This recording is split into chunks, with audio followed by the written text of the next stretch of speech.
Up, Tracy Take fans, thanks for joining us here tonight. It was a crazy week 2 with so many great games. Ryan and I, we enjoyed watching them here. I am joining in live from Hilton Head. We're on a little family vacation here. Ryan, unfortunately, you weren't able to make it. Sorry, not to. I was not. Yeah, missing out. But hey, I hope you guys are having a great time, and glad we can still get this podcast going tonight. So it was a lot of fun, especially to just watching football all day. We got here yesterday, spent a little time on the beach yesterday and this morning. We're like, rain's in the area. Let's just kind of chill, and totally worth it. So many good games and a couple of dud games as well that we'll talk about and mention a little bit, but kind of, I think, explains a little bit of the status quo of what we're talking about. But before we do that, if you have not already, like, subscribe, and be sure to leave a comment. Let us know your guys' favorite game. And Ryan, I know there's a lot to talk about on Sunday, but I think it would go. I especially now that the Patriots and Miami game has started, I think it wouldn't be a true football podcast if we also didn't talk about Saturday games. Oh yeah, especially then too. We're talking about an NFL Hall of Famer when we talk about that Colorado State. Oh my God, holy cow! They were going at it for 4 straight quarters. That was extremely impressive what both of those teams were able to do. And Shedeur Sanders, oh my gosh, NFL talent through and through. And what he did on that 98-yard drive was nothing short of impressive. Well, and one of the things that's so impressive about it, like, he's got a small frame, so like he might need to thicken up a little bit, put some more muscle on. But you look at what you would the NFL scouts would be looking for. He's able to pull the safety off. It's so impressive how his self-awareness within the pocket, his mobility within the pocket, move out, while all at the same time keeping his eyes downfield and finding the open guys. I mean, there are a lot of people that went into that win and that comeback win last night, but he's probably at the top of the list. His overall performance, especially coming back from like a slow start in the first half and losing Travis Hunter as well, arguably the number one player on the team, just with his dual threat capabilities. So this was one of the things that I wanted to talk about. How is that hit not ejectable, but then the hit in the LSU Mississippi State game is ejectable? Well, and that's what it's inconsistencies on just overall throughout, because different refs on different ref groupings might see things differently. When in actuality, it's like, I don't see how that hit on Travis Hunter. That was one of the dirtiest hits I think I've seen. The ball had already bounced twice on the ground, and Travis Hunter was standing on the sideline. Yeah, and that to me, that guy should have been ejected. Should have been ejected immediately. That makes no sense. Especially too, it's like, I love the chippiness. I love the rivalry. By chippiness, I mean the talking. The smash, the smack talk. I love that. I love that. It makes you like, you want to hit guys a little bit harder, but do it in a clean way. Like, beat them fair and square. Talk all the smack you want. That's part of the game. But then, I mean, what a huge disadvantage that it was for Colorado. Because of that cheap shot, their starting safety gets to stay in the game, but the Travis Hunter goes out and shoot, man, he gets taken to the hospital. I think it's absolute crap. I don't know. I mean, speculation here, but it's like, it was contentious all week.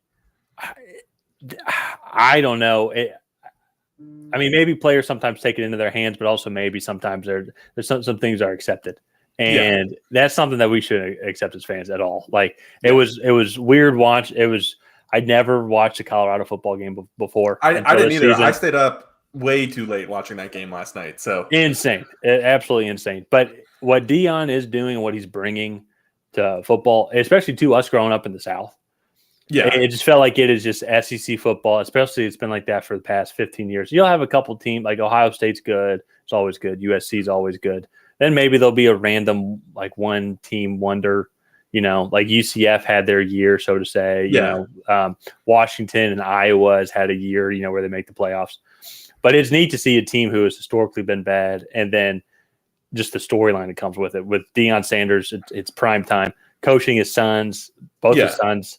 I mean, Shiloh had a pick six even. We haven't even talked about him. And so the talent that he's bringing and what he's done over the past couple of years is very impressive.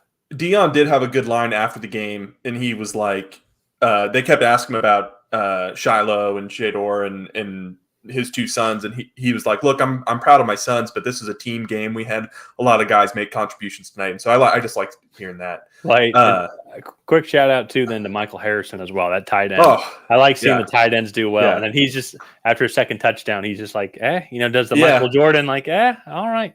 Yeah. But that was, I mean, it's going to be a great college football season, and ironically too, at this point, as like we're live now, I find it funny that the Pac-12 is disbanding, but I think there's 6 teams in the top 25 as of right now in the Pac-12. Now it's like USC. Actually, UCLA is also ranked, so 4 of those Pac-12 teams are moving to the Big Ten. But I just find it ironic that now with primetime coaching in Colorado, it's like, man, you got some really good talent, and then Texas and Oklahoma. This is the last thing I'm curious about. Where is Colorado going next year? Are they staying in the Pac-12? I don't know. I don't think. I mean, to be fair, they were one of the worst programs in the FBS for a long time. So it's funny too, because like they kept saying like this is a rivalry game. This is how you know it's a rivalry game. And then two kids growing up in Georgia, it's like I've never watched this rivalry game ever, but it seems intense. Well, it seems very intense. Yeah. I guess it's like Mississippi and Mississippi State. Like I guess it's similar to that. It's just they're not in the SEC, so we probably haven't had quite the same impact. Just a quick scan. Looks like Arizona State, Colorado, and Utah are joining the Big 12. So that's good. Okay. And that's still some Arizona State's not really. Utah's a good team. And there's still some fine teams in Big 12. But let's move on, though, now to this week and week 2 in football. Patriots just punted here. And so typically on our live shows, we'll stay live. Join us and we'll watch the first half of the game. We'll talk about all the events that happened that day. But let's just kind of do a quick recap, especially let's quickly talk about Thursday's game. Vikings actually put up more of a fight than I thought. And the Eagles got off to the hot start. I take that back. They didn't get off to the hot start that we thought they did. The first quarter was very shaky. Yeah, no, it was for the Eagles. I joked. I texted in our family chat. I was like, "This is some of the worst football I've ever seen." I think it was out of 4 plays, there was an interception and 2 fumbles. Well, a muffed punt in between there as well. Yeah, I'm pulling up the play-by-play now. But the Eagles, they definitely looked a little. I don't want to say like unpolished, but I think just them not having any preseason time. Apparently, Nick Sirianni took a really light approach to training camp, and so I think they're still just kind of like gearing up into the year. And for them to start out 2-0, I think is pretty impressive with that. Minnesota 0-2. I think we are kind of seeing them maybe fall on the other side of some of those games that they ended up winning last year. And so that's going to be an interesting thing to kind of keep and see where they fall. I will say it doesn't look like anyone's running away with that division. Lions are 1-1. Green Bay's 1-1. Green Bay's 1-1. Chicago's 0-2. Chicago's and they didn't really look super good today either. So it's going to be really interesting to watch. But Thursday, eventually the Philadelphia Eagles looked like what we thought they would, and then Minnesota kind of put up a fight late, I guess. Minnesota, unfortunately, just the way that because they don't have a good offensive line, and even then, too, Christian Darrisaw went down, and their backup tackle, I think it's normally their right tackle. The injury updates aren't on here. Udefe Owe, the left tackle. I might be butchering the name. I apologize. But then he went down. He got carted off, so they were down a couple linemen. Then I believe their center also didn't play as well. So they're already and that was already on a weak offensive line to begin with. Yeah. What was shocking to start out was how aggressive the Vikings came out. And if they can hold that over on the defensive side of the ball, and if they can hold that over 4 quarters, I really like that style of play because they just pinned their ears back. They were sending 5, 6 guys. But then it got to a point, though, where they were sending 5 and 6 guys, and DeAndre Swift was still able to go and run for 6, 7, 8 yards. Well, Jason Kelce and that offensive line figured it out. Yeah. And that to me, that's the experience of that offensive line. They're also so physical, and they've been playing together for so long. And they're their combo blocks, I mean, they have it down to a science in Philadelphia right now. So that running game should be good. I hope DeAndre Swift can stay healthy throughout the season. But let's kind of kick over into some of today's games while the Dolphins here are on a 3rd and 3. But I want to start off kind of what was your take from today? Were you impressed with the Falcons? What did you think of some of the 1 o'clock games? Well, I was impressed a lot. I mean, the Falcons game, the Falcons game was an overtime game, but it came down to the last minute. So it's the Falcons game. You had 1-2 overtime games. You had a great game between Kansas City and Jacksonville, which I want to touch on. Yeah. And so a lot of kind of to digest there, but in general, though, I mean, amazing games, and even the 4 o'clock games as well. I stopped watching the Dallas New York Jets game. Oh, I did too. But it had some hope there for a second. But other than that game, all the afternoon games were absolute bangers. I mean, and so in general, I think it was like, let's take the Giants, for example, and then let's take the Commanders also, for example. Both teams had comeback wins. Mm-hmm. Started off very slow in the first quarter, against 2 teams that were projected to not be any good at all. And now and the Arizona Cardinals, who the Giants played, and the Denver Broncos, who the Commanders played. Somehow randomly found lightning in a bottle, took a half, essentially, for both the Commanders and the Giants offenses to kick in. And then when they came out in the second half, it was just guns blazing, and nothing could stop them at all. And they were the teams that we thought that they could be. And the Broncos and the Cardinals then were the teams that we knew that they are. And I think that week 2, we started to see a lot of that. I'll even throw in this as well. I know the Bengals lost, but they really turned it on in the second half. It took them until the second half of the second game of the season for them to score their first offensive touchdown. Even in the first half, I felt like Joe Burrow was moving around the pocket a lot and having to kind of create some for himself. And in the second half, I think they really started to narrow in or focus in on that protection and give Joe Burrow time to find those receivers down the field. So I really liked what the Bengals were able to do there in the second half. I hope that is showing that they're finding their offensive rhythm because I have Joe Burrow in fantasy and I'm getting my arse kicked this week. So week in and week out. Yeah. So, well, and that's what concerns me is then with the Bengals is they can't start out this slow. So I guess we'll start with the Bengals game right here. 3 and out. And then it looked like, then they returned the punt for a touchdown, which kept it tied and close. And they did go down and score a field goal on a nice long drive I take that back because in the Ravens went down and kicked a field goal to end the half. But then they had a nice long drive where I believe then to start off the half, but then he threw a pick in the red zone. And then other than that, then the Bengals, that drive, they caught fire. It's almost like they caught fire a little bit towards the end of that first half and they figured something out, especially too against this Ravens team as well, who was very banged up. Yeah. Especially on the offensive and defensive side of the ball. So that's just where they started to click a little bit. We're still very early on in the season, but I want to touch on the Bengals there, but then also huge shout out to the Ravens. Big win, especially too, knowing if the Bengals do catch fire later on in the season, like how they did last year, you want to get as much of a head start as possible. Yeah. But Zay Flowers is looking like he was an amazing pick. Lamar Jackson is really starting to settle in. Odell Beckham did get ruled out for the game. Yeah, so he did have a couple catches, but then his ankle got rolled up on, and so then he was in street clothes at the end. Something to monitor for sure over the next couple of days. Going into next week. Yeah. So the concern for me is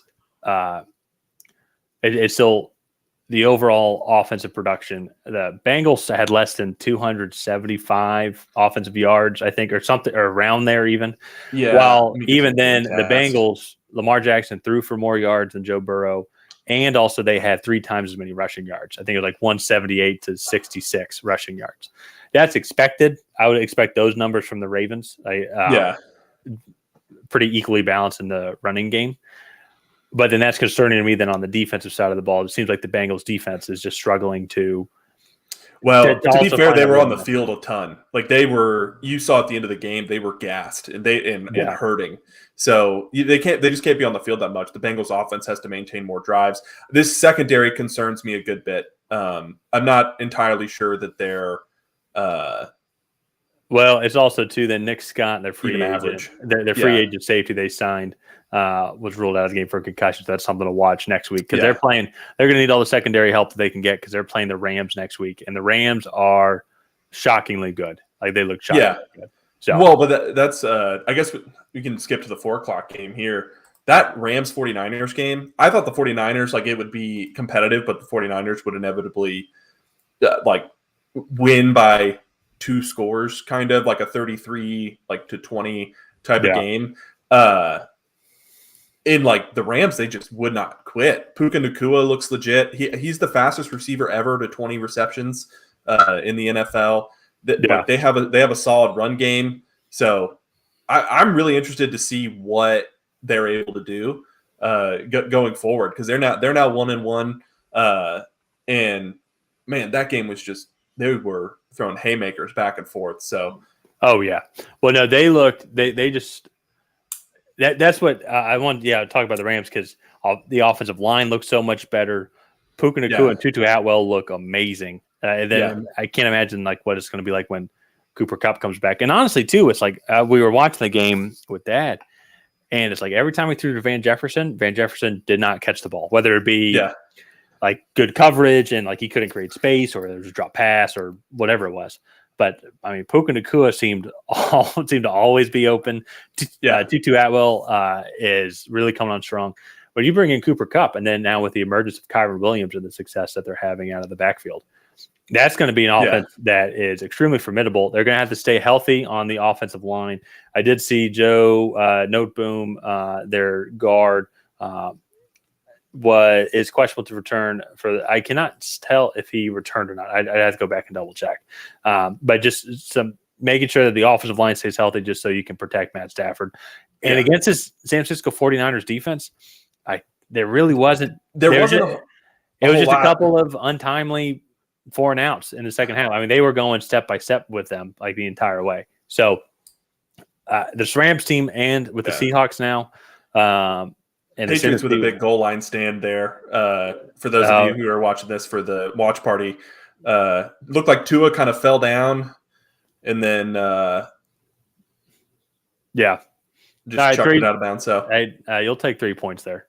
Yeah, exactly. Give up 3 points there. So that looked very awkward. Since we're talking about the NFC West, though, I do want to talk about those Seattle Seahawks. Yeah, great game against Detroit Lions. Detroit Lions. They need to play every year from now on. That is like that's a staple. Like it's college rivalry weekend, but instead it's NFL pretty much week 2. They have to play every weekend. Or every week. That was one of the games I was not shocked that we. Whoops! I'm sorry, I'm looking at the wrong mouse. I was not shocked that we lost that pick because we both picked Detroit. But it was one of those. It was like I could see this going either way. You know, Seahawks did not look good last week. The thing, though, week 1. Yeah, Seahawks looks like they finally were able to put together. I mean, whatever happened last week in the second half of that game against the Rams. Even though the Rams, I think maybe it's more justified with how they played today. That this Rams team is much better than expected.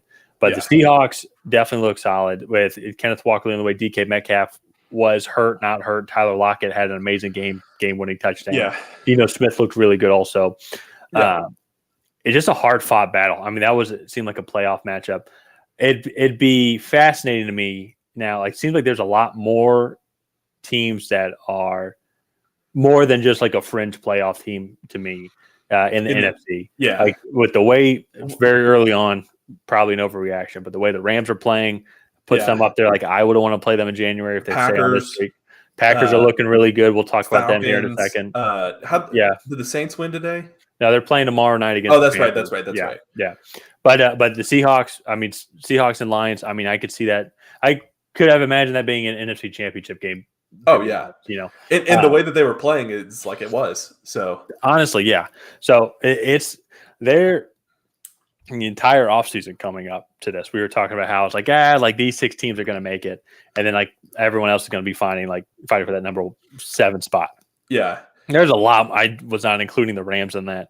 I was not really including the Commanders, but hey, they're 2-0, and so and they're looking solid. Sam Howell looked really good. We'll talk about him a little bit later, also when we move to the NFC East. But in general, the NFC West, I think this division's wide open. I mean, the Rams had opportunities to beat the 49ers today, and the 49ers played really good football. The Seahawks, I think the Seahawks can turn it on as well. I didn't think Brock Purdy had his best day. He missed Brandon Ayuk on what would have been a touchdown and Deebo Samuel on what would have been a touchdown. I'm not sure on the results of those drives, if like they got less points or if they still scored touchdown, just it took longer. So that's like one thing I think to keep an eye on there, that if Brock Purdy's play picks up, maybe this game wasn't quite as close. But even then, it's not like the Rams like looked out of place in other aspects of the game. So yes. But I think another thing, though, too, to look on it, and we might have been spoiled because it's interesting. Brock Purdy's never lost a regular season game. He hasn't lost a game that he hasn't torn his UCL in. Yeah, torn his UCL in essentially. So and I think that is more of. It's not like Brock Purdy is. I mean this like. Absolute phenom, just amazing talent. He is really good, but I think it's more of a product of the system because you go look because overall completely balanced. He had 206 passing yards. Christian McCaffrey had 116 rushing yards and a touchdown on 20 carries. So it's great offensive line work. Averaging over 5 yards, nearly 6 yards per carry. And so, what was the total rushing yards? They had 159 rushing yards in general. Is then the full box score. They have so many guys that they could throw to. Yes, were there a couple missed passes? Yes, but I mean, it's not like it's on a consistent basis. I've seen him make enough throws that like, okay, he can miss a couple. If that makes sense. But the thing to me, it's actually really interesting too. He only threw to 5 guys, but pretty evenly spread throughout those 5 guys. Deebo Samuel did have 6, but then 6 catches, 9 targets to him, but then 3 targets apiece to Juwan Jennings, George Kittle, Christian McCaffrey, then 6 targets spread in Ayuk. So pretty spread out, I would say. Unlike if you go look at the Los Angeles Rams, it's very heavy on 3 guys: Puka Nacua, Tutu Atwell, and Kyron Williams. Yeah. So, which one is more sustainable in your mind? Well, as I say that, and I'm thinking about it. I mean, the fact that they have 3 guys, the Rams already have 3 guys that Matt Stafford is completely trustworthy in throwing to, and Cooper Kupp's not even here. I would say that that's almost more sustainable because then you don't have to throw to Tyler Higbee, Ben Skowronek, Van Jefferson, or Ronnie Rivers. If you already have those 3 guys, then you throw Cooper Kupp in the mix. You can have something pretty balanced, like how San Francisco. Yeah, actually, well, I do agree with that. I just think San Francisco, they have more ways to win. So for them, they can grind out games and win the 20-17 type games. So whereas like I think the Rams, that offensive line is better, but it's still not great. But like it's much improved. I think it showed how bad it was. It's much improved. Their running game still isn't fantastic. They did run the ball actually a lot better today than I thought. And so like that to me is interesting. I just think the 49ers might be a little bit more sustainable in that aspect. So but let's move on now. I want to talk about the Seahawks line. Or no, we already talked about the Seahawks line. Well, I just want to talk about the Lions a little bit. Then we can kind of segue into the NFC North division. So the Lions. Yeah. I'm not too concerned about the Lions. I mean, tough fought game. What I am concerned about is David Montgomery did leave the game with a bruised thigh. I thought that was interesting. Monroe St. Brown did get rolled up on. Extremely painful. Oh, yeah. But he got rolled up on, so he was going in and out. And same thing with Aiden Hutchinson. They were both just getting some work done and seemed to be fighting through some injuries. There was another gentleman as well. Want to make sure, James Houston. He was ruled out of the game in the second half. And then also, I'm going to absolutely butcher, but the lineman with 13 letters in his first name, Ali Palata I have no idea. Let me look it up here. Oh. But yeah, I'm not worried about the Lions either. I'm very curious to see what happens when they play the Packers, because the Packers are a lot better than I initially expected. And that can kind of bring us in. I think the Packers maybe got a little ahead of themselves and let the Falcons, like never that game was like out of the way, but I think, or like over, but I think the Packers, when they had a 10-point lead at one point, right? 12. I think the Packers were like, oh, we got them now. This is a running team. And they kind of changed up their game plan. So I'm really interested to see, Patriots took a shot there, but it fell incomplete. I'm really interested to see kind of like what they're able to do, especially once when Christian Watson comes back. Because this offense, I mean, they're throwing to Romeo Doubs, a second-year wide receiver, Jaden Reed, Dontavian Wicks, and then Luke Musgrave. The last three that I named are all rookies. So,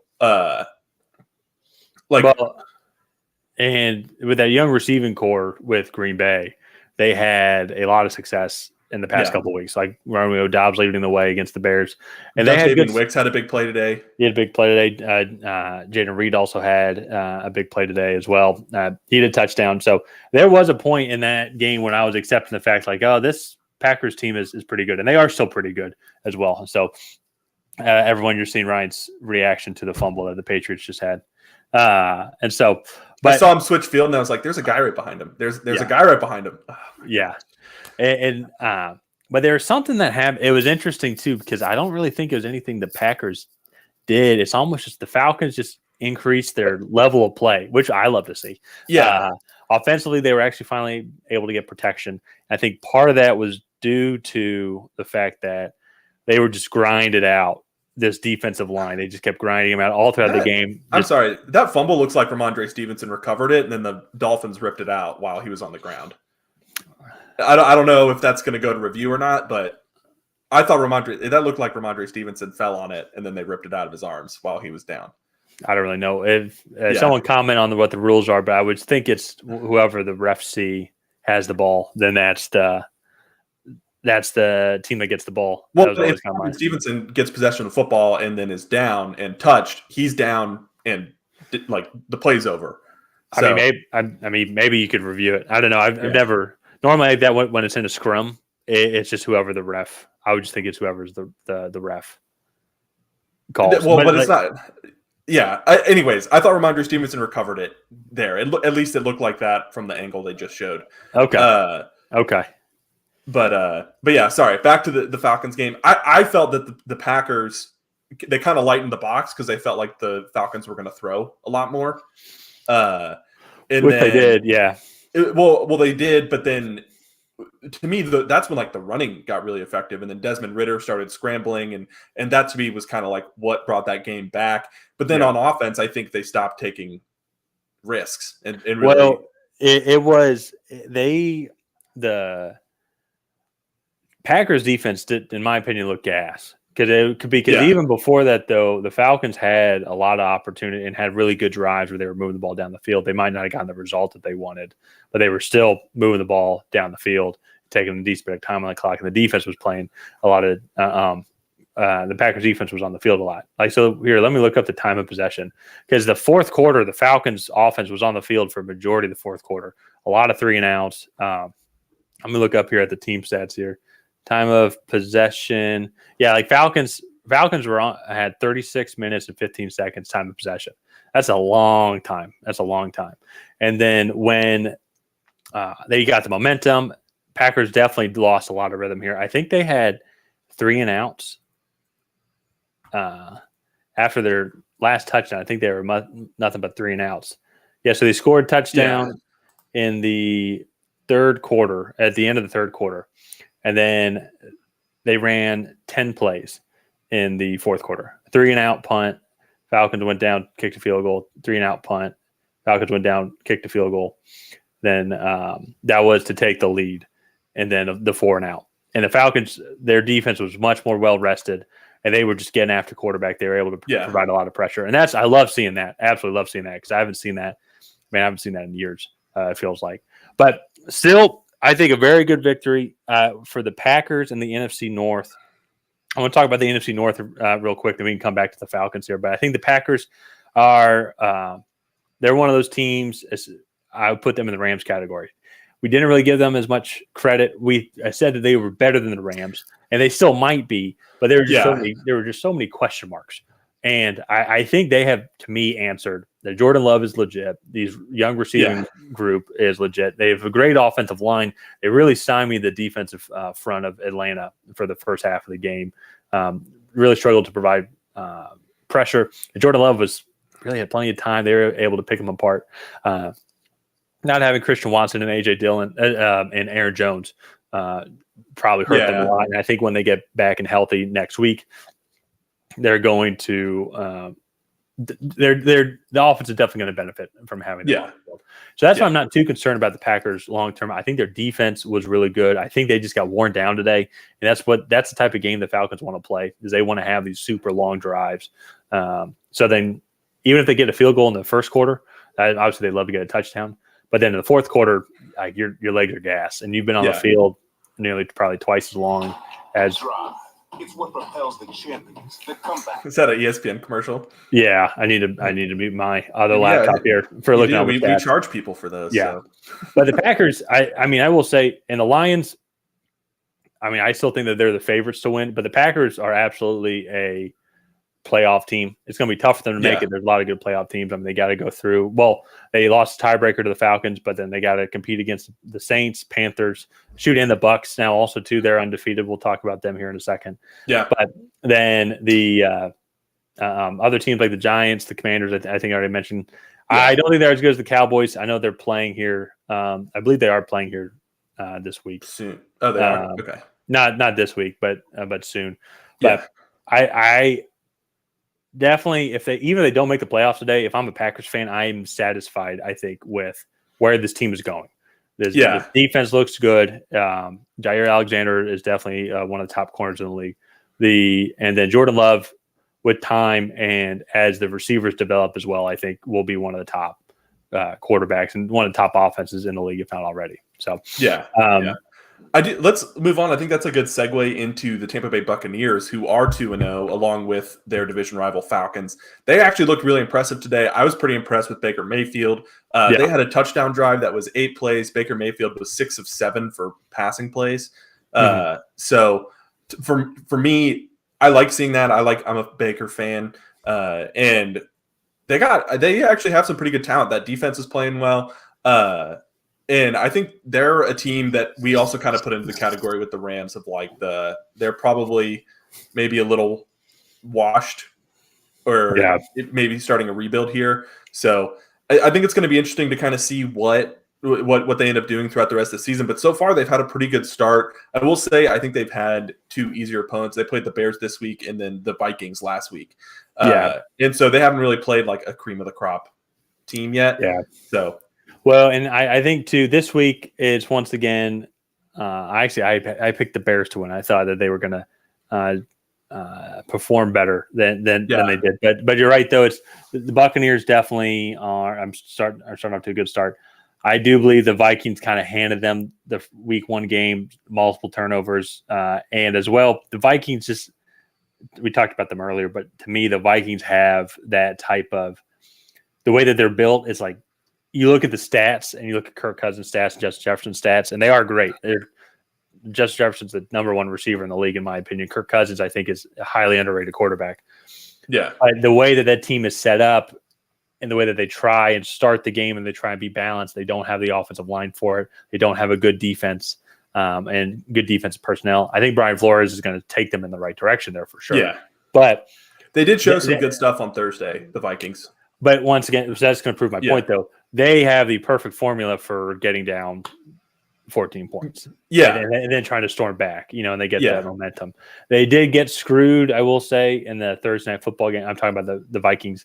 I hate that rule where if you fumble the ball and it goes out of bounds in the end zone. Dad and I were talking about that. We were debating. It seems very extremely true, but in an offensive favored game, I'll take that one for the defense.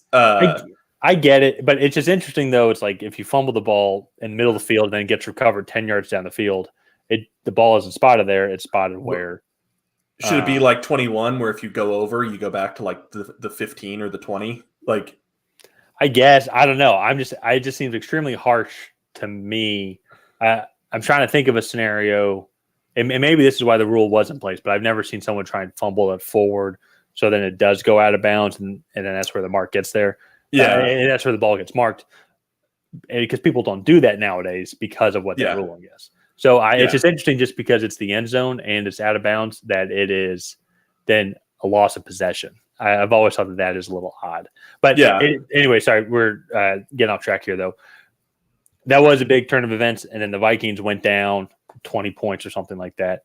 I think it was like 18. Yeah, but then the offense came alive. Eagles gave them opportunities, and so all that being said, I think the Vikings are a good team, but I think they kind of gave the Buccaneers that Week 1 game.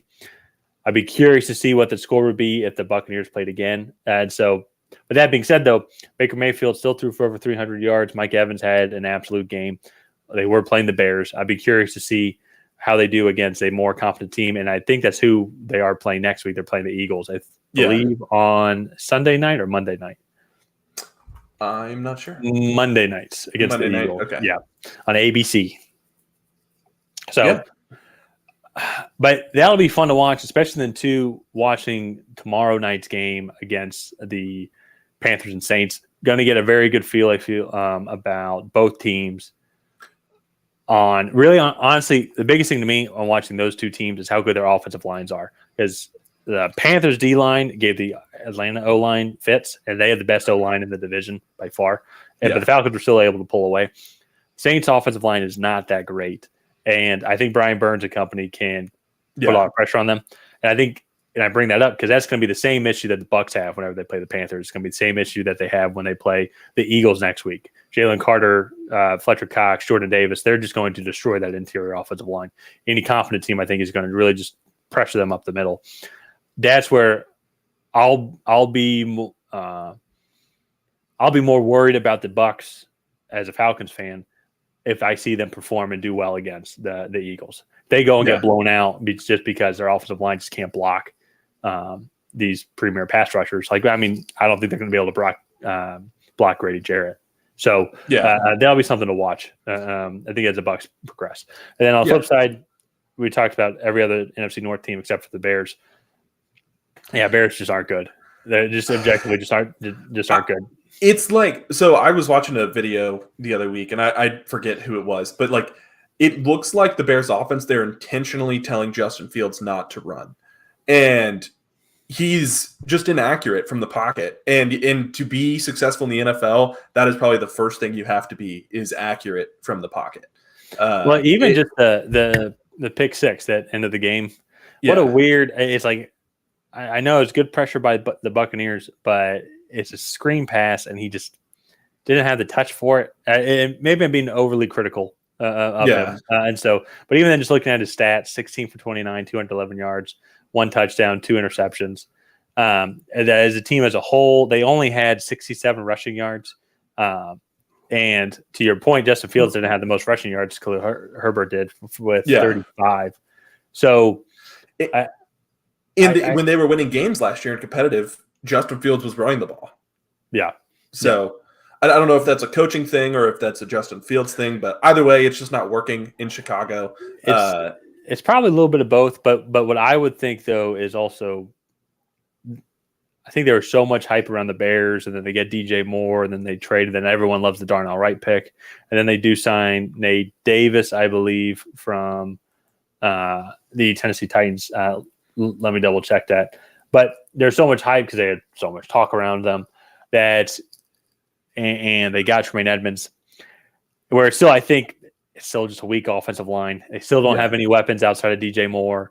So I think not signing David Montgomery is a huge loss in the running back room. I like Khalil Herbert, but I don't think he has that dual threat capability. He's not as great of a passer as a pass catcher out of the backfield as Montgomery is or Roschon Johnson is as well.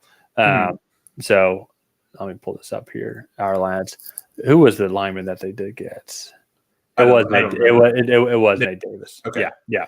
So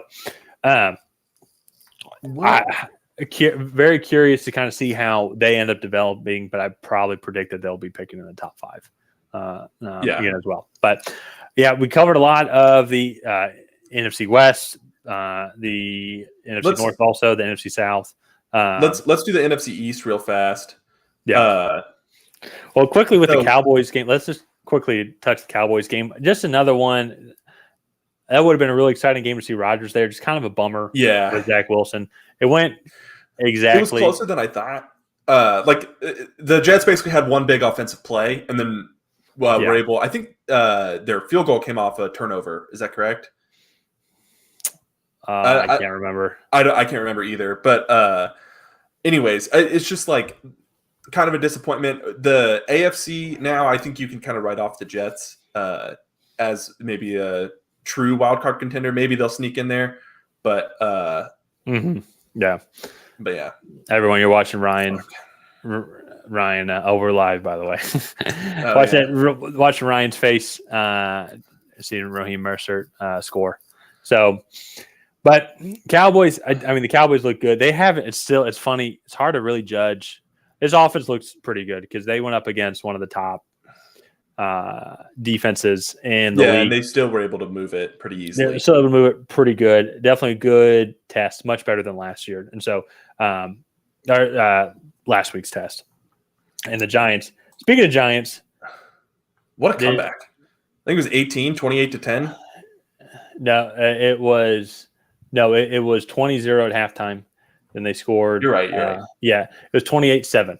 28-7. That was it. That was the last time the Cardinals felt good about their lead. Yeah. So, and then it was funny too. The first half, man, they looked awful. I was even thinking too. Like I was thinking of our picks. We went 4-5 through the first 9 games. The Thursday game, the 1 o'clock game. Like, shoot, man, if we get this game wrong, like this was supposed to be a lock. Oh like, yeah. And not even like maybe a potential late field goal upset. Like Giants look like crap. They look awful. And then they just came out and it was like they were like, screw it. We are just going to go deep. Jalen Hyatt came alive. Darren Waller came alive. Daniel Jones led that team. Saquon Barkley had a great second half. We'll get back to him here in a second because they have a Thursday night football game that we're going to have to definitely monitor his health. But in general, though, this was I was thinking when we look back in January and we'll see where the Giants are at because the NFC is a lot tougher than we thought. This will be the half that'll be like, okay, they figured some stuff out here. Yeah, for sure. Once again, the Cardinals are the worst team in the league. I even think the Bears are better than the Cardinals. Actually, I don't know. I think the Cardinals can beat the Bears. It seems like they just the Cardinals are for some reason the Cardinals are playing so hard. Like Josh Dobbs, they're all playing for a contract. They're all playing for fair signing. Fair, but like still, like they are playing so hard. And the Josh Dobbs story, I'm actually a really big fan of, and he looked pretty good today, especially in that first half. He had 2 passing touchdowns and rushing touchdown. His rushing touchdown was actually kind of crazy. If you look at that. Oh yeah, he just ran over the guy. Yeah, so that's me. Like the Giants, I think they picked it up. The Commanders, they also came back against the Broncos. Hold on, wait a second. I do want to just talk about the Giants real quickly about that. I'd be curious. They do have a Thursday night football game against the 49ers. Even if they lose against the 49ers next week, I expect them to lose. I'm going to pick the 49ers. I still want them to come out and play the way they did in that second half. Yeah. Not have the performance like how they did against the Cowboys. Yeah. Because if they go out and play the 49ers, then I would just honestly just chalk the second half up to just a fluke. Like it was a fluke. They played the worst team in the league, and they were able to score 31 points in a half. Be like, come out, still have that same high-flying energy, be able to block for your quarterback because their offensive line, according to PFF, is the worst one in the league. And they had a guy go down. I believe it was who was it? I believe it was their left guard. No, New York Giants. Ben Bredesen went down with a concussion. I'm not sure what his exact position was, but still, so just another loss on the offensive line. And you just got to be able to block for your quarterback and your running back if you want to have any sort of success in the league. And if they're able to do that and be able to compete, even if they lose against the 49ers, I'll have much more confidence in them moving forward throughout the season. But if it's something similar to where it's like Daniel Jones just can't get protection, they're not able to let like their deep ball plays develop, they're not able to effectively utilize the play action. That's what that second half was. They were able to utilize the play action. They just had Arizona reeling the entire time. Yeah. So I think that was obviously a huge win for them, but very curious to see how this momentum takes them over the next couple of months in their play. Now to the Commanders, who also had a very similar type game, got down very low against the Denver Broncos. Yeah. And a great drive, a great throw and catch in the end zone, an absolutely disgusting hit to Logan Thomas. Just energized. That's what I was about to say. That to me, that felt like that was the turning point in the game. Like that guy got ejected. The Commanders had a little extra juice after that, and like they just, I don't know, turned it on. Sam Howell looked really good. His throw to Terry McLaurin in the end zone was nasty. That was so good. Yeah, that was so good. I remember even watching that first half because we had the multi-view up, and we were watching the Cardinals game, and we were like, Giants suck. Then we were watching the Broncos game, it was like, Commanders suck. And we're like, whoa, maybe the Broncos and the Cardinals are actually, maybe they're like, we were debating, are they more confident than we were giving them credit, or are these two teams, the Commanders and Giants, just that bad? And their offensive line is horrible, or maybe Sam Howell it isn't playing well, and maybe isn't the guy. But you're right, that throw to Terry McLaurin, and then even the one to Logan Thomas, and then how he was able to take that hit, hang on to the ball. Well, I think he froze with the ball in his arms. Yeah. But hey, he still caught it. So it's going to go down as a catch. But Brian Robinson came on, and this was the Commanders team that we were talking about in the offseason. How it's like, if Sam Howell can get it, and he's a dual threat quarterback, man. Him and Daniel Jones, I put in almost the same category type of quarterback, because they both they're very good throwers, generally very accurate. But if you give them some space, they can go and take off and run, and they can go for lots of yards. Easily go get the first down and then some. And they're not sliding. They were not sliding. I did not see them too many times. No. So let's see. I never liked those plays. So, but you're about to see it here because I think you're behind me. So it's a second down. Yeah. You'll see it.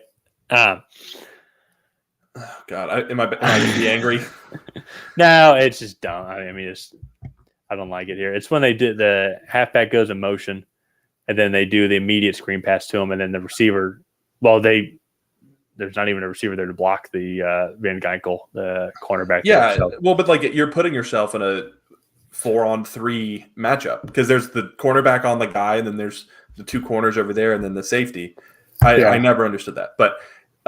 Anyways, back to this. The Commanders, they looked impressive. They're 2-0 now. They're tied with Philadelphia for and Dallas now for the lead in that division.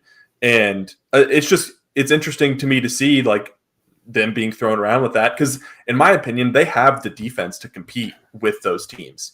So it's going to be interesting. I think really Sam Howell is going to be the key there.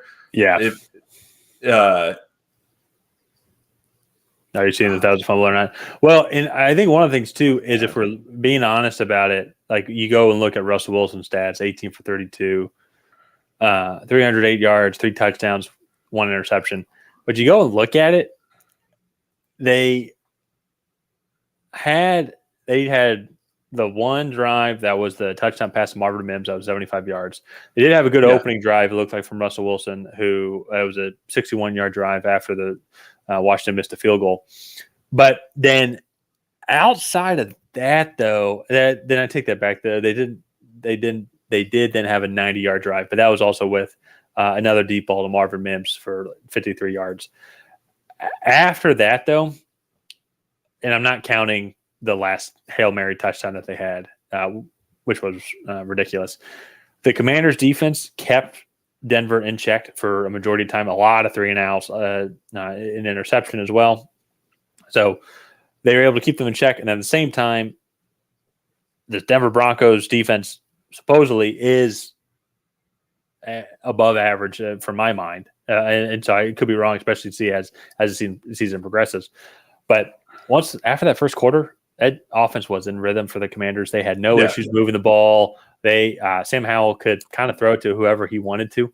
And they have a really good group there. And Logan Thomas obviously gets taken out with the concussion, but like Jahan Dotson and Terry McLaurin, are two really good receivers. Yeah. So, yeah. There was a gentleman that was, I'm trying to think, that was ejected here. Phillips? No, it was Jackson. It was Hugh Jackson. Is that his name? Hugh Jackman?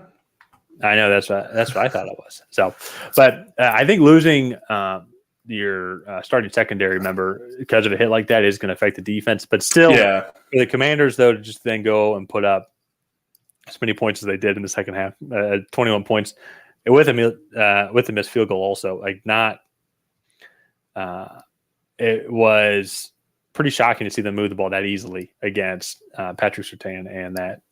Yeah. So that to me is something that I definitely want to watch and monitor more. And I know also stat line as well. Just final thing, I might have mentioned this earlier, but then with the Commanders defense, I thought they played really well. They got off to a slow start, but it was just one big play by Marvin Mims. Honestly, you could say two big plays by Marvin Mims and Russell Wilson to connect. And that was about it on their overall success of moving the ball. So even though the stat line will say Russell Wilson had over 300 yards, Marvin Mims had 120 something plus yards receiving. It really, I think it's just one or two plays in general, though the Commanders had that offense in check the entire time. Yeah. And that to me, I think was kind of the story. The stat sheet does not tell the full story of this game. And even late, like the Broncos, they struggled immensely. So I am curious how long of a leash Russell Wilson has. I don't think some of the things today were really his fault. But like I remember they were in the red zone and it was 35-24. They were up by 11. So it's a 2-touchdown game unless you go for 2 and get 8, obviously. But that he took that bad sack that put them at like the 15, and it's like you can't go for it from there. So they ended up having to kick the field goal. I am curious, like if they would have gone for it on 4th down, had they not taken a 10-yard sack there. And like there are just plays like that I think that Russell Wilson might not be putting them in the best position kind of throughout the game. Yeah, it was just even another one there. It might have even been in the same sequences, but just a couple different plays before that. But it was like 1st and goal. They were down 11, like with over 2 minutes left, and he's about to get sacked, and he just throws the ball. And And like he threw it without even looking, it seemed like, and it should have been picked off by the defensive lineman, but he's a defensive lineman for a reason. Yeah. And it was just a horrible bonehead play that would have taken your team out of the game. It was just, they get off to just such a hot start. And then it just seems like, I don't know, that offense just doesn't, they just forget how to move the ball. Now they are going up against that Commanders defense. To give the Commanders defense a lot of credit, but I honestly thought, when watching it, like, okay, you had Marvin Mims' explosive play. Then I think the next drive, they had the 90-yard touchdown drive as well with a nice play to Marvin Mims also. I would have thought that would have been – I was thinking, like, okay, maybe Sean Payton has kind of figured some stuff out now. This offensive line seems to be protecting him better because Commanders can't get any pressure on him, and they have one of the best defensive lines in the league. Yeah. So I thought pieces were coming together. And then it just kind of just went up in the air. Out the window, and it was the Broncos offense from last year. But to be fair, that is kind of what they did last year. Like they would have one or two like big plays, and like be like, oh hey, maybe they're finding a groove, and then they would just like the chain would fall off, and they would just be idling. So that's interesting to me. I do want to move over now to another game. I want to talk a little bit about the Kansas City Jacksonville game because that was a really good game, but it was not for the reasons that we thought. The Kansas City defense kept Jacksonville out of the end zone entirely, and especially on that final drive when they were in the red zone. Calvin Ridley was inches away from scoring a touchdown, but for me, like that's just like these offenses both struggled, but these defenses both looked really good, and so I'm curious, kind of your thoughts on how that game went down. So if I'm any team in the AFC, I'm terrified that the Chiefs defense looks to be the better of the two sides of the football because we know the offense is going to figure it out. I mean, they had 3 turnovers today. They had nearly 400 yards. Patrick Mahomes threw for 305 yards. They also were able to run for what looked like just over 101 rushing yards. But Isaiah Pacheco had 12 carries on 70 yards. That's a pretty good average. That's just shy of 6 yards per carry. So we all know it is September, and the Chiefs are going to figure it out by late October, early November at the latest. Yeah. The fact that the defense is able to shut down Trevor Lawrence, Calvin Ridley, and company. And now, to be fair, the offensive line is not the offensive line that it will be at the end of the year with Cam Robinson coming back. Yeah. But still, getting Chris Jones back, and he absolutely just terrorized this offensive line and Trevor Lawrence just constantly.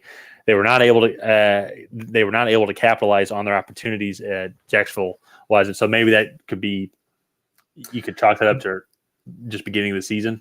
Yeah. But when you play Kansas City, you're going to have to score touchdowns. Yeah. The thing for me was that Kansas City was really struggling in the passing game, which was kind of rare. Like they would have a couple good plays, but then like their passing game would stall. But what really saved them was the fact that they were running the ball so well.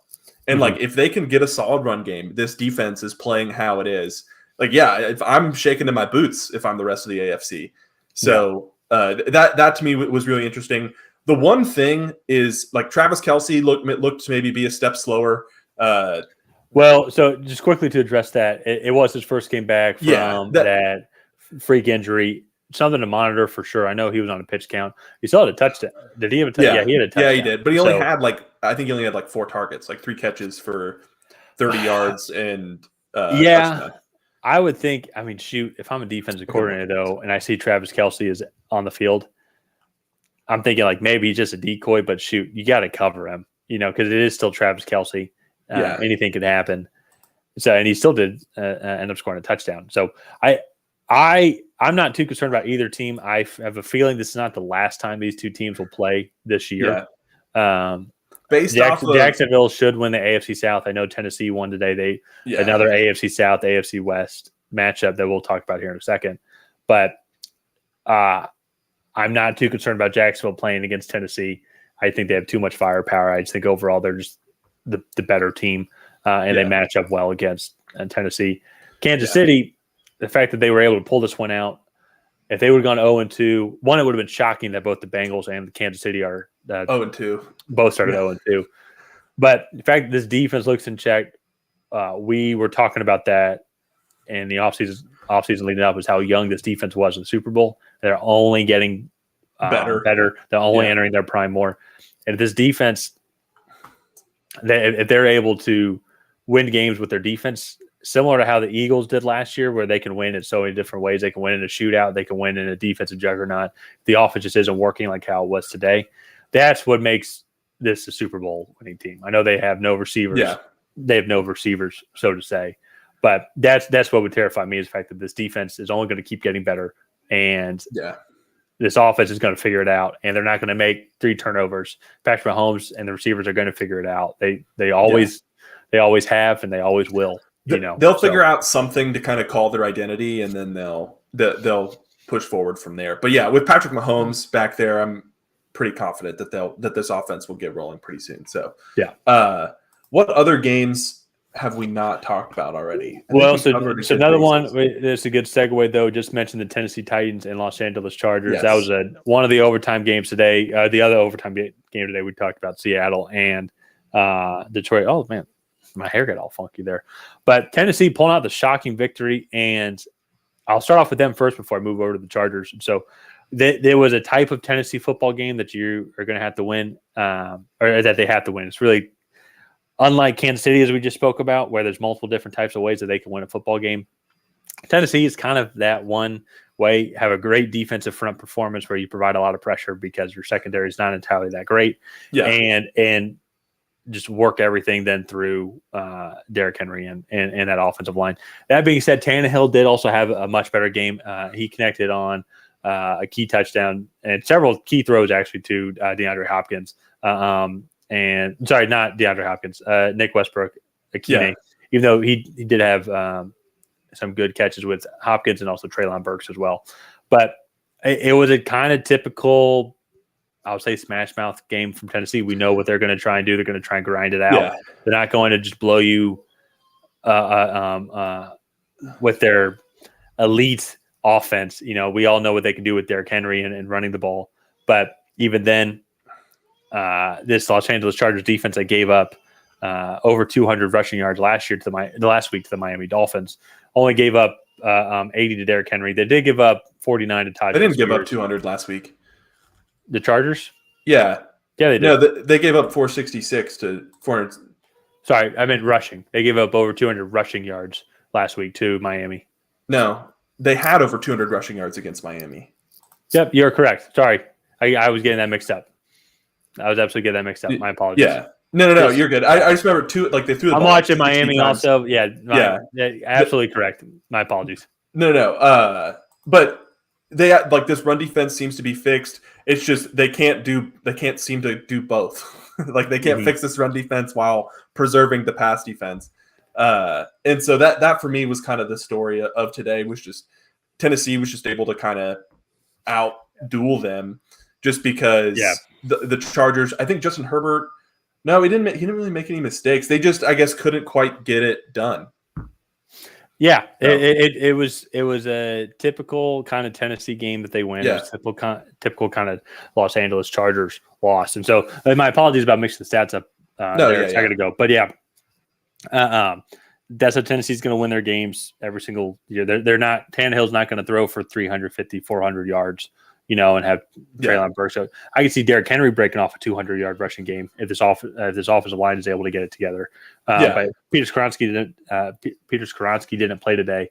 But it's a big win for Tennessee because I definitely think they're on the outside looking in, just with how deep this AFC conference is. But then at the same time, I can hear Sutton in the background. You can hear Sutton. Yeah. She says hello. She has a lot to talk about on this game. So, but the Chargers, to me, I want to quickly throw it over to the Chargers because there's no reason why the Chargers should have lost this game. I can see them losing to Miami. I mean, Miami's up right now, and Miami's was in the playoffs last year, and they have a lot of good things going for them. There's no reason for them to lose this game today, especially then with a defensive-minded coach like Brandon Staley, and then to give up, was it 36 points last week, or was it 37? I think it was 36. Either or, that's a lot. That's a whole holding call. Sorry. And then Tennessee, and then 27 to Tennessee, which does not have the best offense at all in the league. Very one-dimensional. Yeah. And then you're not able to win those games. To me, it's just curious. It's like, when is it going to be time? Well, I heard an interesting take, and it's like the Chargers, they have a lot of really good top-end talent. Also, their offensive line is not healthy at the moment. I thought it would be more healthy coming into this part of the season, but it's not fully there yet. And so that I think is contributing to some, but they have a lot of top-end talent, like Austin Eckler, Keenan Allen, although Keenan Allen's getting older, Mike Williams, Quentin Johnson, I think had a pretty decent day today.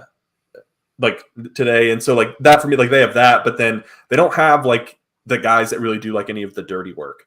So when it comes to the offensive line, is somebody hurt? Because I see Rashawn Slater, Zion Johnson, Corey Linsley, Jameel Salyer, and then Trey Pipkins. That's who it was. I heard last week that they had a rookie left tackle. Their center missed a good bit of snaps, or got hurt. So maybe they're back this week, and that could explain some of it. But I remember last week hearing that their offensive line was not fully healthy. Interesting. Maybe I'd have to go double check that. I mean, you need to have a healthy offensive line, but I think if they didn't, then that would kind of go to your point, and maybe still go to your point in general, is that they have all the pretty toys, so to say. Yeah, but they don't know how to make it function. Yeah, they don't have the they don't have the glue that holds it all together, and that to me I think is important here. Who do they play next week? I just had their schedule up here. The Vikings. So that's one. Ooh, that should be interesting. Well, I'm betting the over most likely. Well, both teams are 0-2. Both teams are definitely desperate, because imagine if either team goes 0-3, that is not going to be a good look at all, or a good start. You're definitely going to be reeling from there. It is in Minnesota, which definitely does for me favor the Vikings a little bit, just because we've seen what a dynamic passing offense can do. The only thing I think that they're favoring the Chargers is they were able to sack Ryan Tannehill 5 times a day. Without Skoronski, this Titans offensive line was weaker. The Vikings definitely have a weak offensive line, so maybe Nick Bosa and company can absolutely get that. Did I say it right? Is it Nick? Is Nick the Chargers? No, okay. Joey. Darn it. Nick's on the 49ers. I know. I always keep messing it up. But Joey Bosa and company can get another. It's San Francisco. Nick's on the 49ers. You know what's makes me so mad about that is I will remember it now. Yeah. That I will remember it now. So that is absolutely insane. Oh, I'm so pissed off. I'm so upset. That's so dumb. That's just the dumbest thing. But yeah, it's going to be a big game for them. That one's going to be fun to kind of dissect and think about who is going to win, because both teams are going to come out desperate. And to be honest, Justin Jefferson and Kirk Cousins in that offense could absolutely exploit that secondary, which is supposedly really good. But we've already seen they have a big receiver. Derwin James is constantly injured. Last year, J.C. Jackson tore his patella tendon, and so that's a major tendon in your leg. And you'll never be the same after that. And then who's the other kid that they have in their secondary? Asante Samuel Jr. Yeah, Asante Samuel Jr. He had a major injury last year as well. So it'll be interesting to see. But yeah. A couple other games. We didn't really talk about 2 games, and not really too much to dissect. The only thing I think to take note of, Indianapolis, Houston. Indianapolis got up big, and they're just the better team overall talent-wise, which is why they were able to dominate this game. But thing to note just for me, Anthony Richardson was ruled out with a concussion, taking a protocol. So definitely something to watch going into next week. Gardner Minshew looked good in his absence, though. He's always has been pretty solid. I've always liked him. It's just I think got a bad rap at Jacksonville when he was there, and then now he's old enough, and there's all these young kids coming up where like you're now the team that you sign with drafts a freak athlete like Anthony Richardson. So it's the teams you draft him 4th overall. They're going to start him. They're going to want to see how he can do, and nailed it. So, all right, on the board, 10-3 here with less than 2 minutes left in the first half. We'll be wrapping up here soon. But Ryan, if you want to go and get our Canva and just review how we did this week, just get that set up here. But the other game we did not talk about. I don't even have it downloaded. Oh, well, if you just go to the thing. Onto Canva, just to pull up our. Whoa, that was close on the field goal. If you guys can't tell, I'm well behind Tyler. Oh, sorry, my bad. No, you're good. Lastly, though, a game we didn't talk about that I can think of here, at least, or didn't at least acknowledge. Buffalo just absolutely dominated Las Vegas Raiders. Yeah, it's kind of what we expected here. I actually will give some pushback there because the Raiders definitely had moments. It just felt like for every one moment the Raiders had, the Bills had 2. And then it was just like throughout the game, I think it was like 14-10 at one point, and then it was like 24-10, and then it was just kind of like it just felt like the game was slowly slipping away from the Raiders, and then it looks to be a lot worse than it actually was. Yeah. So every time the Raiders had a game-changing play, the Bills had 3, you'd say? No. It's like okay, now you're just being an asshole. It was just like the Raiders were making plays. They like had one turnover in the first half that the Bills were able to score on, and then it was just like they were never able to kind of recover from that. And then once they got behind later in the game, they started taking more risks, and then that was kind of the end of it. So yeah. Well, it's just interesting here to see, did Josh Jacobs, did he get taken out, or did he just not do anything? The Bills actually did a pretty good job of stuffing the run. So here's our competition. It looks like we're going to tie again. We are going to tie again, unfortunately. So I thought we were being creative, even though I should have picked Washington. I overthought the Denver game, even though that being said, the Denver pick looked good for a long time. Yeah. But what's this? What's this highlight here? Oh, that's pretty cool. Oh, it's doing Formula One. That's just in Miami. That's funny. Sorry, I'm looking at this here. I'm a big Formula One fan also, and just racing in general. So I like seeing that. There's a Grand Prix in Miami, so I guess they're doing that for the speedsters and Tyreek Hill and Jalen Waddle. That's pretty funny. So, couple of honestly, so looking at our picks here, I want to try and at least like not have a losing record every week. Yeah, and I'm still not confident. Like right now, New England's down 7 with just shy of 2 minutes left to go in the first half. Not a guarantee at all. Carolina and Cleveland are not guarantees at all. No, and so I'm slowly talking myself into being very comfortable with the Cleveland pick. Carolina, I really have no idea. Same. So, I'll keep it as Carolina here, since now we now have it on the live stream. But yeah, it's going to be good. It's going to be good. And I'm even looking at next week's game as well. And I'm like, yeah, I'm hoping just to get like 10 picks also. That'd be kind of a good outcome. And one thing we noticed like last year was towards the end of the year, our picks got better and better. And to be fair, like there really weren't even any games where it was like I guess the Chargers game, that one was like really close, but it like and the Detroit game.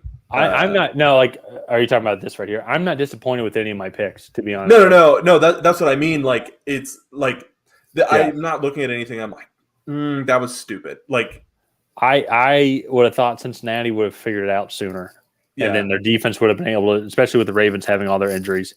I think Jacksonville was definitely our upset of the week, but I felt confident of that. Yeah, and even my Chicago pick, it's one. It's not having full faith in Tampa Bay, but also then that means I have faith in Chicago, and that's where I went wrong. But in general, though, I think the Chargers game we easily could have gotten. Detroit we easily could have gotten. Our Atlanta Green Bay game could have gone either way. For us, and so Denver. I'm probably never picking Denver again after that performance today. But to be honest, though, the AFC, like I don't know who I would pick. Yeah, against all those games are so close. Even like this Sunday night game right now is really close. Even though the Dolphins have pretty much had possession, I think 80% of the time, it's just like it's still a 1-score game. It's amazing how quickly, like I can't believe the first half is already almost over. And we're doing this now every Sunday night. We're having a watch party of the first half, kind of recap everything that happened in Sunday's games. Also talk a little bit about some of the college games that we would like to talk about. But in general, though, this is fun just to kind of get together, recap, watch a little bit, watch your team lose is always fun. I do like those unis, though. I do like the throwback. The throwbacks, those are pretty cool. I like the Falcons unis today, too, with the red helmets. Well, I wish they would almost go to those exclusively. That was a throwback, and I like those as well. I'm curious as well because they have those gradient ones where it starts out red, or they had them, then it goes black. Then they wear the black pants with them. Yeah, they haven't worn them. And I wonder if I was looking at their jerseys. I wonder if they discontinued them. I like those, to be honest, but I also have no fashion sense, so I don't know if that's a good thing. I would say stylistically they weren't my favorite, but like it had a cool effect to it. That's probably why I liked them. Is stylistically they weren't that good. Yeah. So. But it's funny too to go and see, and it's like then you look at Miami's uniforms, which are essentially the same as what they have been for 30 years, 40 years. Oh yeah. There's a little bit of nuance, maybe change a little bit of tint of the color. But then you see the Patriots. I love the Minuteman offensive lineman side helmet. As well. I think that's a great Patriot one. Oh, is that his name? Yeah. So I guess we'll go to halftime here. Ultimately, what's so frustrating about this is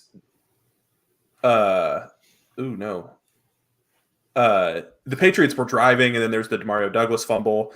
And then on their first drive, they were driving, and then they got a holding penalty, and then ultimately couldn't recover from that. So it's like they just keep shooting themselves in the foot. they're finding ways to lose games, and it's just frustrating. Like The Patriots, you mean? yeah. Well, let me pull it up here because just a little bit of watching. I know we've been talking a lot, but I'm kind of surprised. I feel like they have Miami has 56 rushing yards. That I think to me is what's kind of surprising. Well, New England's given them a really light box because like I think they have one linebacker on the field, and then they're playing like 6 DBs. Oh, okay, I got you now. Okay, and so I think they're just kind of choosing the lesser of two evils.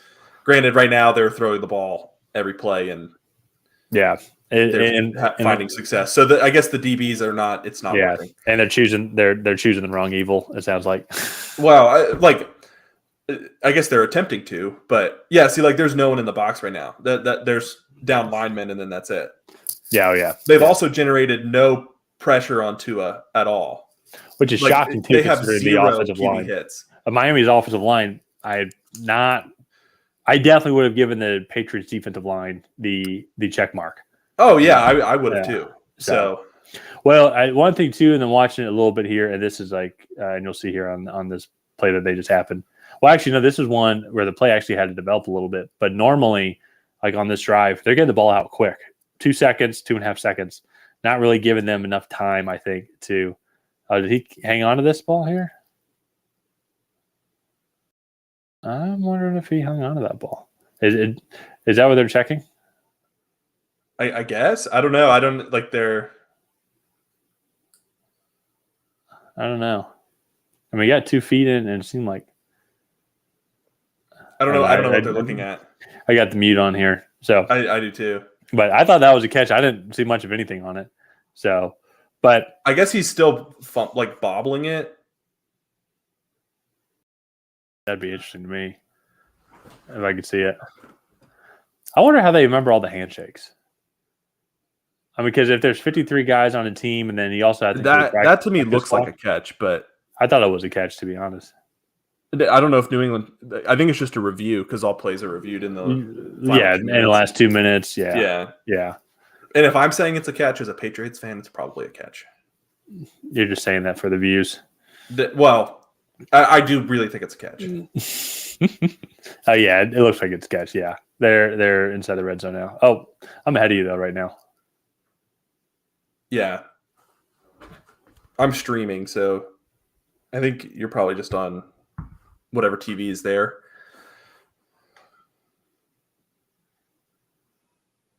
Oh yeah, we have a nice little condo down here. I'm in the twin bedroom room, kicking my feet up here. I actually have my laptop just so it's a better angle for the camera on a 1,000-piece puzzle box. So, all right, what's going on here? So, hey, tomorrow night's game.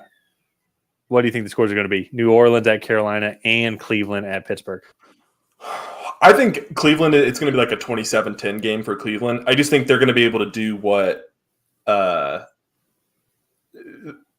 San Francisco is able to do. They have a really good defense there. And so it's going to be interesting to me to see what they're able to do. And then I have no idea with the Carolina Saints game. I have no idea. So as I mentioned earlier, that's going to be the one. Both of those offensive lines are very weak, and both defensive fronts are good. Are just objectively good. I know the Panthers are not going to have J.C. Horn, so I'm curious how much of a loss that's going to be. Saints secondary, led by Marshawn Lattimore, is much improved. I think potentially not even talked about enough. Looking forward to watching them tomorrow, learning more about just that team overall, especially as they play the Falcons. But in general, though, I honestly believe that the offensive line that plays the best is going to be the one that wins the game. Yeah. Well, I do think the Panthers, they definitely have a defensive edge on the Saints. I don't think the Saints defense is very good. They did hold the Titans in check last week, but for me, like that defense just, I think as season goes on, is going to get more and more exposed. And I don't see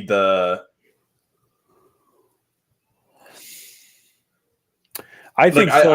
I don't see the weapons there on that. So defensive side of the ball. I still see Cameron Jordan, Marshall Lattimore. I know they're getting up there a little bit, but still leading the way.